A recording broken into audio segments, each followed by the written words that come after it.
Chaque année, des centaines de milliers d'animaux s'empêtrent dans des engins de pêche fantômes, ce qui leur cause de graves blessures et parfois la mort. Un engin de pêche fantôme, c'est du matériel perdu par les pêcheurs qui malheureusement restent actifs au fond de l'eau. On estime que chaque pêcheur perd entre 5 et 10 % de son matériel en mer à chaque saison de pêche. Ces débris s'accumulent dans l'écosystème, créant en plus une pollution plastique. Ces engins causent également la capture incontrôlée d'espèces commerciales comme le crabe des neiges et l'eau-mort. Les baleines sont aussi victimes de ces engins de pêche fantômes. On estime qu'environ 80 % des baleines noires de l'Atlantique Nord se sont déjà empêtrées au moins une fois dans leur vie.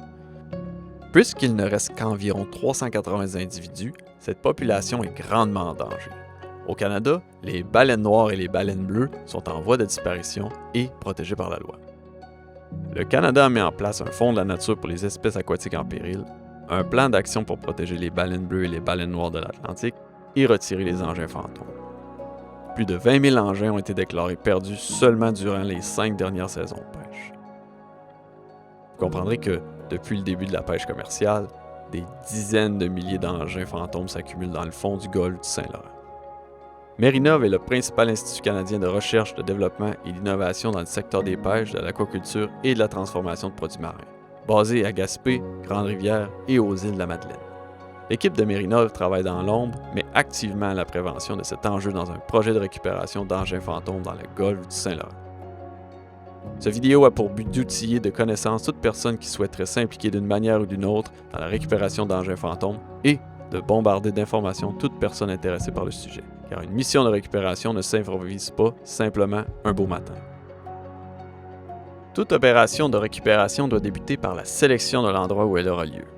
Récupérer un engin fantôme implique des impacts sur l'écosystème et l'environnement. Selon l'engin visé et sa position, le bénéfice de chaque retrait d'engin peut être estimé par des critères. En parlant de bénéfice environnemental, on s'entend qu'il y a des endroits ou des caractéristiques d'engins qui les rendent plus néfastes pour l'environnement ou à risque d'empêtrer la faune. Pour faciliter cette étape, Mérinov a développé des outils d'aide à la décision pour déterminer les endroits à prioriser. Par exemple, les habitats du rorqual bleu et de la baleine noire de l'Atlantique sont des zones prioritaires. Il faut aussi comprendre que concrètement, il est plus avantageux de récupérer un casier récent, peut-être même réutilisable, avec ses 100 mètres de cordage et ses 2 bouées d'origine, que de désenliser un casier de 40 ans en partie détruit qu'on pourrait même considérer comme un récif artificiel.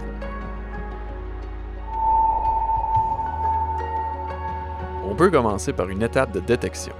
Cette étape utilise des technologies et des connaissances spécialisées, mais qui permettent d'obtenir les positions exactes des engins perdus. Pour faciliter l'utilisation d'un sonore, Mérinov a développé un algorithme utilisant l'intelligence artificielle qui reconnaît les cages à crabes et les casiers à homards et enregistre automatiquement leur position dans une base de données.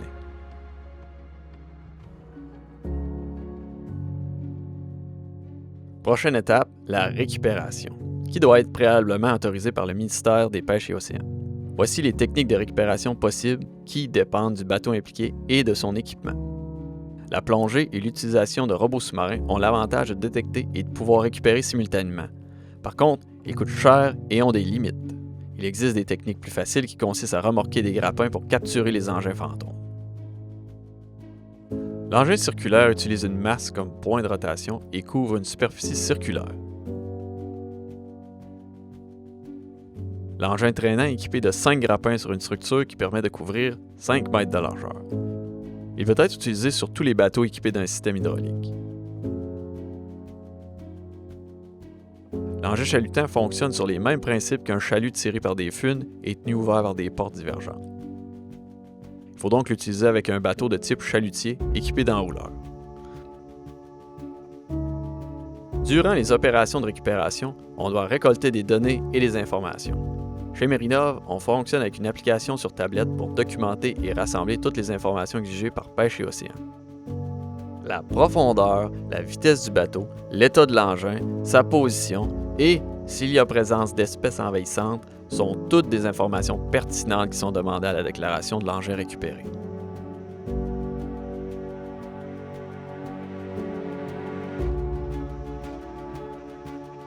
Au retour à quai, après une sortie de récupération fructueuse, la mission n'est pas terminée. Tous les engins fantômes récupérés doivent être déclarés à Pêche et Océans via leur plateforme Internet. Quand l'engin récupéré est réutilisable, le pêcheur propriétaire a 30 jours pour venir le chercher. Le choix privilégié est évident, c'est la réutilisation de l'engin pour la pêche. Si ce n'est pas possible, le recyclage est une option éco-responsable. Les engins fantômes sont composés de plusieurs matières, dont du métal et du plastique de différentes qualités. D'ailleurs, 20% de la pollution plastique dans les océans provient d'engins de pêche fantômes. Il est possible de démanteler les engins et séparer les matières pour les recycler dans un éco-centre. En 2025, Merinov a effectué 27 jours en mer et a récupéré plus de 11 tonnes d'engins fantômes. 11 km de cordage, 110 mètres de filets maillants, 105 cages à crabe des neiges et 28 bouées. Environ 30% des cages étaient réutilisables. On a sauvé plus d'1 tonne de crabes des neiges vivants. On leur souhaite tous une longue vie en liberté. Parlons du futur. Merinov a conçu des fiches techniques et des guides d'utilisation pour chacun des engins de récupération. Toutes ces informations et documents sont accessibles à tous. N'hésitez pas à nous contacter. On propose aussi un accompagnement actif à toutes les personnes, organismes et entreprises qui souhaiteraient s'impliquer et entreprendre des activités de récupération d'engins fantômes. Pour optimiser les efforts, il faut de la relève. Tout ce travail n'aurait pu être réalisé sans le financement du Fonds des espèces en péril de pêche et océan et la participation de plusieurs capitaines et équipages en Gaspésie et aux îles de la Madeleine. Allez, tous ensemble, continuons nos efforts pour préserver l'habitat des espèces qui peuplent le golfe du Saint-Laurent.